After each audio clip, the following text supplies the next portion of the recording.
जय मसीह की भाइयों बहनों, प्रतिदिन आप हमारे साथ 8:15 पर फेसबुक लाइव पर जुड़ें और प्रभु से आशीष प्राप्त करें। आमीन। क्या अपने जीवन में आप प्रभु यीशु मसीह को ग्रहण करेंगे?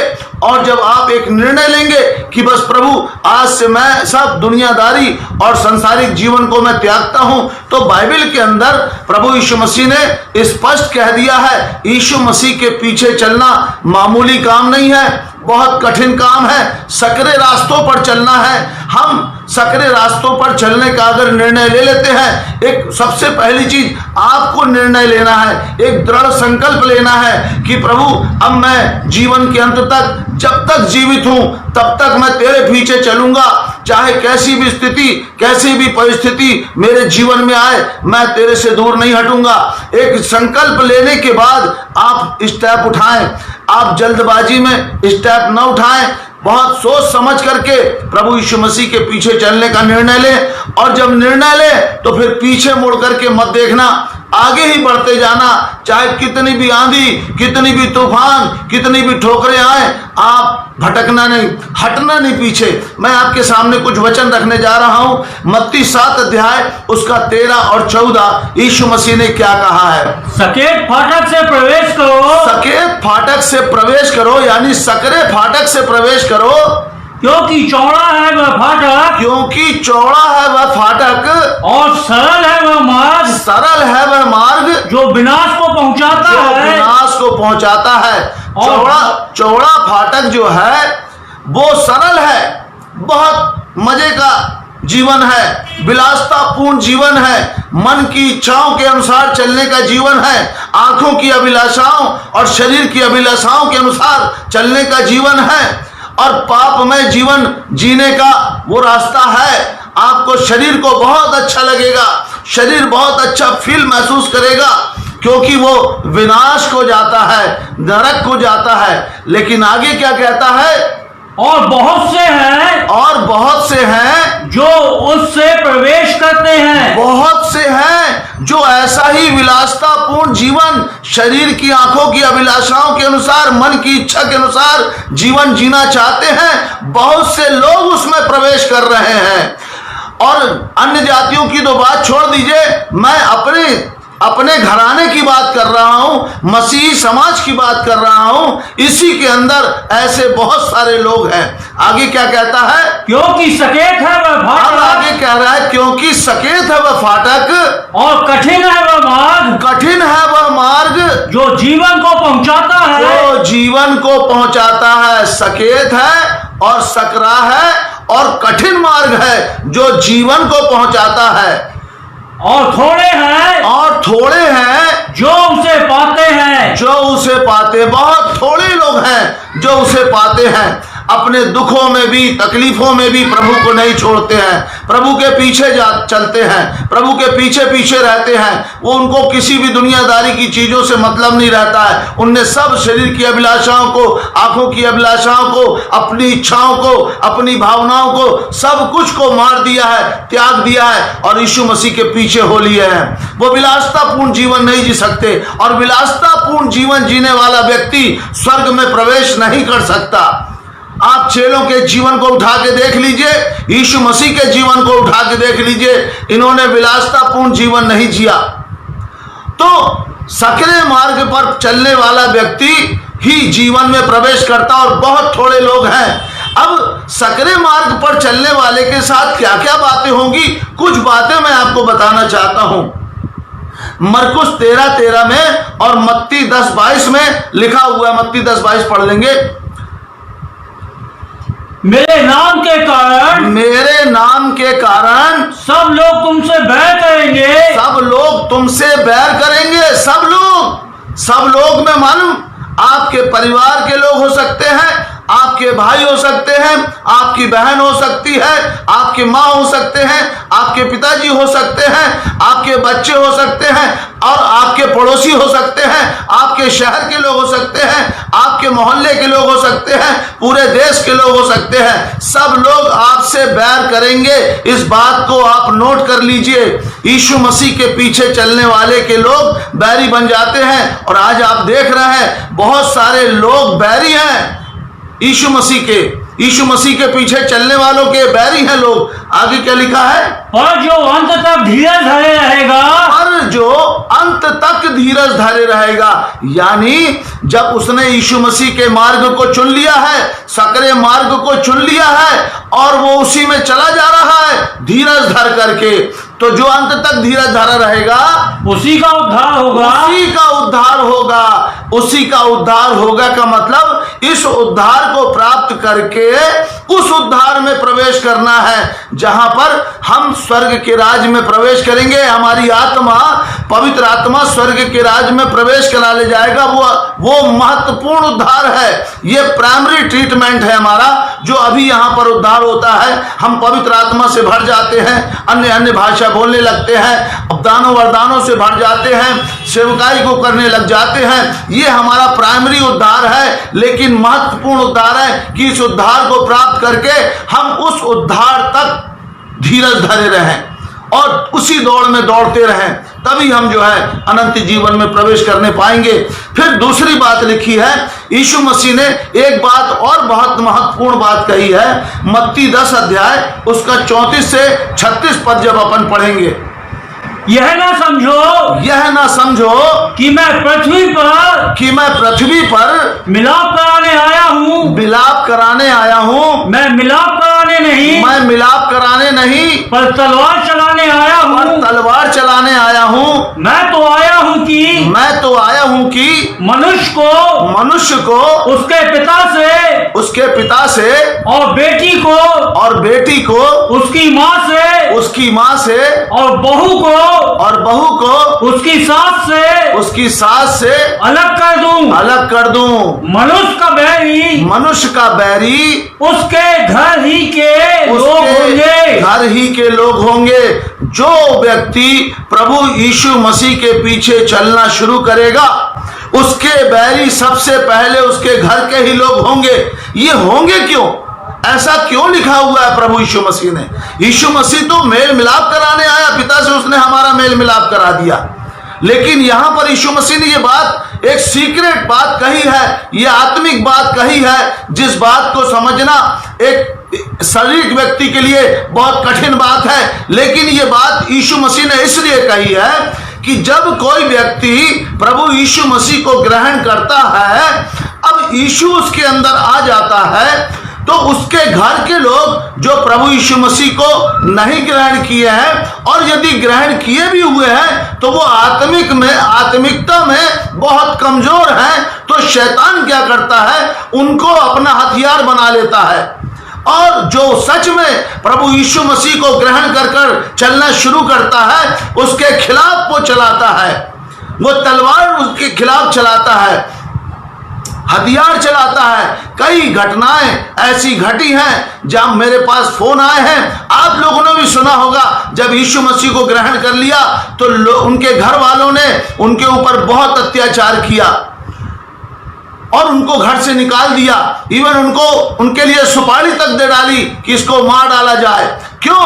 उनके माँ बाप बुरे नहीं थे, उनके भाई बहन बुरे नहीं थे, वो ऐसे नहीं थे, लेकिन शैतान उनके अंदर समवा कर उसके विरोध में कर दिया।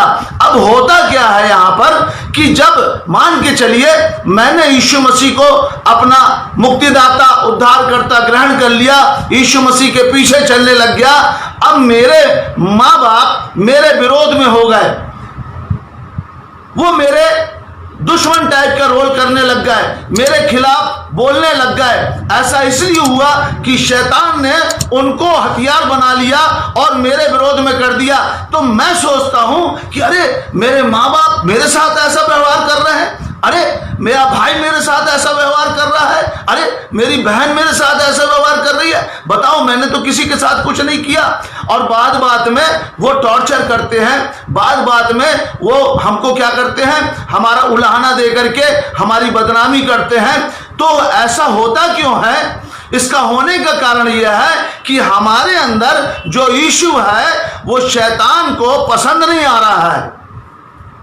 और वो शैतान यीशु का विरोधी है, तो वो क्या कर रहा है, सामने वाले व्यक्ति के अंदर से यीशु का विरोध कर रहा है। और हम सोचते हैं कि अरे मेरे माँ बाप मेरा विरोध कर रहे हैं, अरे मेरा भाई मेरा विरोध कर रहा है, अरे मेरा बहन मेरा विरोध कर रही है, अरे मेरा फलाना व्यक्ति मेरा बेटा मेरा विरोध कर रहा है। हम क्या होते हैं, शरीर में रहते हैं, हम स्पिरिट में नहीं रहते हैं, इसलिए हम जान नहीं पाते हैं। और शरीर में रहने के कारण हमारा दिल टूट जाता है, दुख जाता है कि अरे मेरे भाई ने बताओ ऐसा किया, अरे मेरी माँ मेरे साथ ऐसा कर रही है, अरे मेरा पिताजी मेरे साथ ऐसा कर रहा है, मेरे रिश्तेदार मेरे साथ ऐसा कर रहे हैं, मेरा पास्टर मेरे साथ ऐसा कर रहा है, मेरे चर्च के लोग मेरे साथ ऐसा व्यवहार कर रहे हैं। लेकिन बड़े अफसोस की बात है कि शैतान ने उनको जो मसीह के लोग कहलाते थे उनको हथियार बना करके आपके ऊपर चला दिया।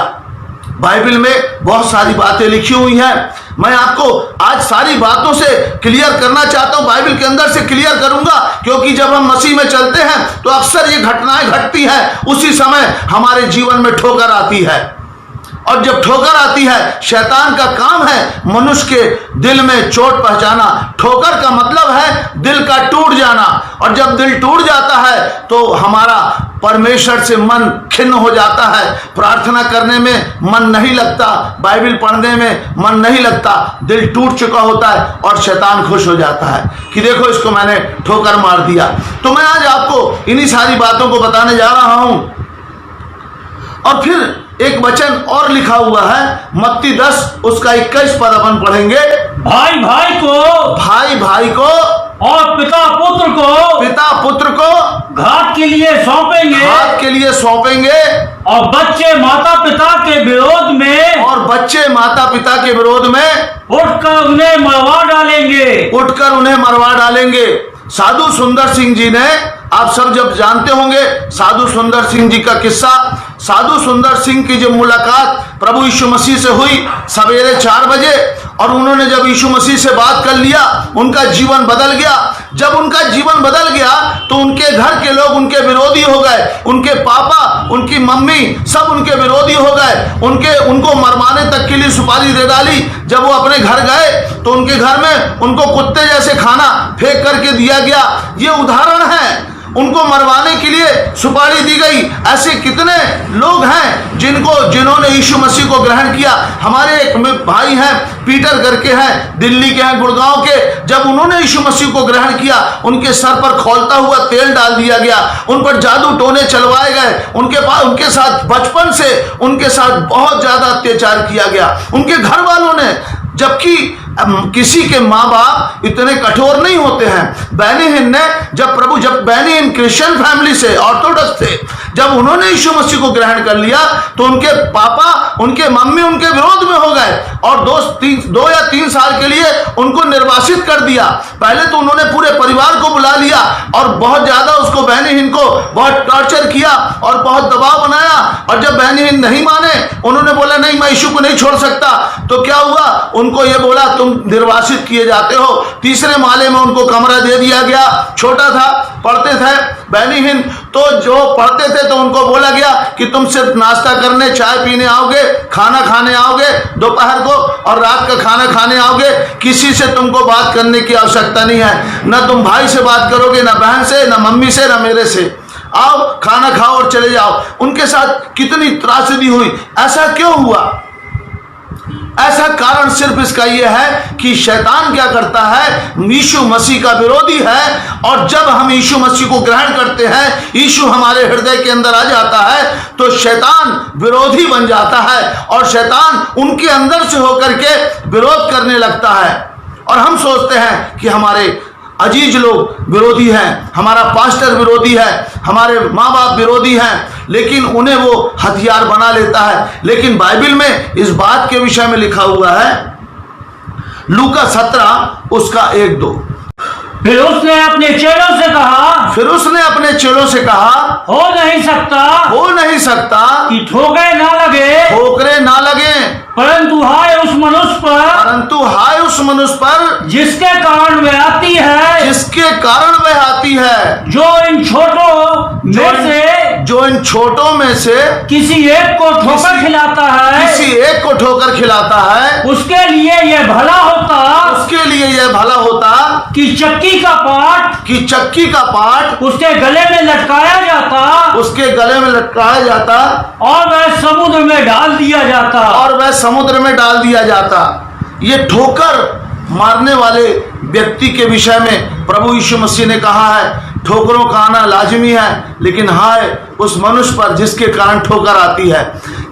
क्यों ऐसा होता है? क्योंकि जो लोग यीशु मसीह को ग्रहण करते हैं, उसके परिवार के लोग जो हैं वो मसीह में सुरक्षित नहीं रहते हैं। उनके पास्टर आत्मिक नहीं होते हैं, उनके चर्च के विश्वासी लोग आत्मिक नहीं होते हैं, उनके परिवार के लोग आत्मिक नहीं हो पाते हैं, इसलिए वो कंधे से कंधा मिलाकर साथ नहीं दे पाते हैं और शैतान के हथियार बन जाते हैं उस पर चलने के लिए। और शैतान को अवसर मिल जाता है कमजोर नफ्स को पकड़ करके चलाने के लिए यीशु मसीह के लोगों पर। जो यीशु मसीह हमारे हृदय में है वो उसका विरोधी है, शैतान सबसे बड़ा विरोधी है।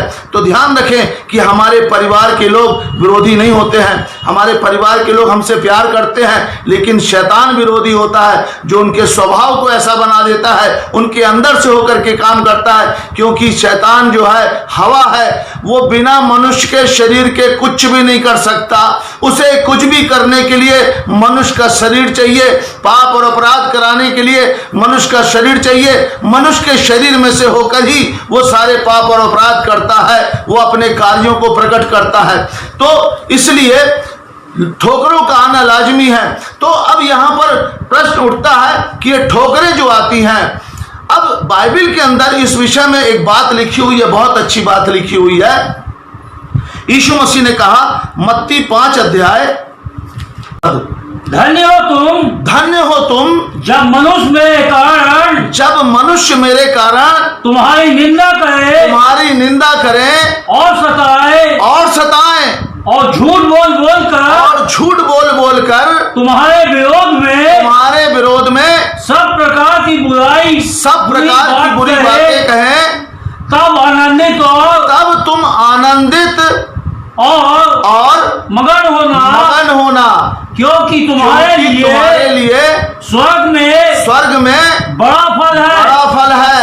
देखिए यीशु मसीह ने स्पष्ट कहा है, जब आप प्रभु यीशु मसीह को ग्रहण करेंगे तो ये जो परेशानियां हैं ये बाहर से नहीं आएंगी। रास्ता चलता व्यक्ति आपको टॉर्चर नहीं करेगा, आपको निंदित नहीं करेगा, आपका अपमान नहीं करेगा, झूठ बोल कर अफवाह नहीं फैलाएगा। आपके अपने ही लोग फैलाएंगे। आपके चर्च का पास्टर फैला सकता है, विश्वासी फैला सकता है, आपके मम्मी पापा फैला सकते हैं, आपके भाई और बहन, आपके बेटे बेटियां फैला सकते हैं, आपके विरोध में हो सकते हैं। तब जब ये घटना आप घटते हुए देखो तब ऐसा लिखा है, तुम आनंदित और मगन होना। अभी मैं इसका सीक्रेट भी आपको बताऊंगा। जब हमारे जीवन में ये घटनाएं घटती हैं, मैं आपको एक छोटा सा उदाहरण देता हूं। यदि आपके काल में कोई एक थप्पड़ मार दे, आप जोर जोर से हंसने लगना, फिर वो दोबारा गाल में थप्पड़ मारे तो और जोर जोर से हंसने लगना। यदि आपको कोई गाली दे तो आप हंसने लगना, तो सामने वाला व्यक्ति पागल हो जाएगा, बोलेगा ये मेंटल हो गया है। सेम जब आपके साथ ऐसी घटना घटे, आप हंसोगे तो शैतान पागल हो जाएगा, आप दुखित होगे तो शैतान हंसने लगेगा, कहेगा हा, बोले अच्छा मारा ठोकर मैंने इसको, देखो अब रो रहा है, ये इसका दिल टूट गया है, रो रहा है ये, अब इसका काम तमाम हो चुका है, अब ये बाइबल पढ़ना छोड़ देगा, प्रार्थना करना छोड़ देगा, प्रभु से मन हटा लेगा, मन में इसकी निराशा आएगी, खिन्नता आ गई, अब मेरा काम सफल हो गया, अब मैं चलता हूं, खुश हो जाएगा। लेकिन यदि आपके साथ किसी ने कुछ ऐसा किया, लिखा फिर से पढ़ना, तब तुम आनंदित, शुरू से पढ़ो, धन्य हो तुम जब मनुष्य मेरे कारण तुम्हारी निंदा करे और सताए और झूठ बोल कर तुम्हारे विरोध में सब प्रकार की बुरी बातें कहें, बहुत उल्टी सीधी बातें कहें, तब क्या लिखा है, तब आनंदित होगा, तब तुम आनंदित होना और मगन होना, यानी खूब आनंदित होना और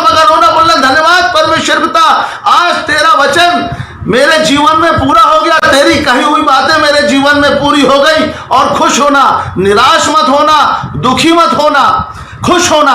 तो शैतान जो है अपने बाल नोचने लगेगा, पागल हो जाएगा, बोले इसको मैं जितना परेशान कर रहा हूं ये उतना ही खुश हो रहा है। चेलों के साथ क्या होता था, चेले लोग प्रचार करने जाते थे तो चेले लोग यहूदियों के बीच में प्रचार करने जाते थे, क्योंकि यहूदी जो थे परमेश्वर की कौम थी और वो उनसे प्यार करते थे। ये और पौलुस भी उनसे प्यार करता था, तो क्या करते थे, उन्हीं के बीच में जाते थे, वो उनको पथरवाह करते थे, मारते कूटते थे, घसीट करके शहर के बाहर फेंक देते थे। लेकिन वो जब होश में आते थे, उठते थे, फिर उन्हीं के बीच में प्रचार करने चले जाते थे। अगर हम और आप होते तो क्या करते, हम और आप होते तो क्या करते?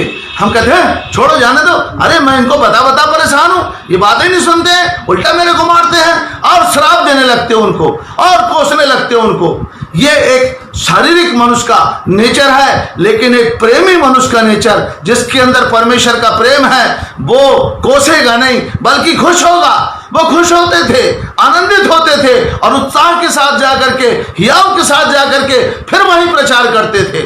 उन्होंने मंदिर में पतरस को मारा, पकड़ा, उसको बंदी गृह में डाल दिया। पवित्र आत्मा ने पतरस को छुड़ाया और बोला जा फिर वहीं पर जाकर के प्रचार कर। कैसे गया वो आनंदित होकर के गया, मगन होकर के गया। उसने दुखी नहीं माना कि इन्होंने मेरे को मारा, मैं नहीं जाऊंगा, नहीं करूंगा। अरे परमेश्वर बहुत हो गया, बहुत झेल लिया मैंने, अब मेरे को तेरी प्रचार सेवकाई नहीं करना, लोग बहुत मार रहे हैं। ऐसा किसी ने कुछ नहीं किया। तो बाइबल के अंदर जो लिखा है, मैं आपके आत्मिक जीवन को मजबूत बनाने के लिए बता रहा हूं कि जब आपके ऊपर सताव आए, चाहे आपके घर से, चाहे आप बाहर से, चाहे कलीसिया से, विश्वासियों से, पड़ोसियों से, तब आप आनंदित और मगन होना। मैं आगे और बहुत भेद की बात बताने जा रहा हूं, आप लोग लाइन पर बने रहें और भी जुड़ते रहें। मैं आज बहुत एक रहस्य को खोलने जा रहा हूं। फिर आगे क्या लिखा हुआ है, फिर उसमें अब प्रश्न उठता है कि ये ठोकरें जो आती हैं, ये ठोकरें हमारे जीवन में, सताव हमारे जीवन में आता है, क्यों आता है?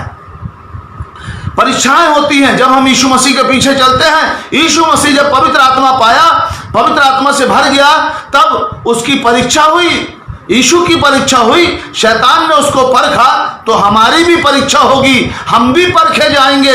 शैतान हमें छोड़ेगा नहीं, क्योंकि जब यीशु को नहीं छोड़ा तो हमें कैसे छोड़ेगा? हमारी भी परीक्षा होगी।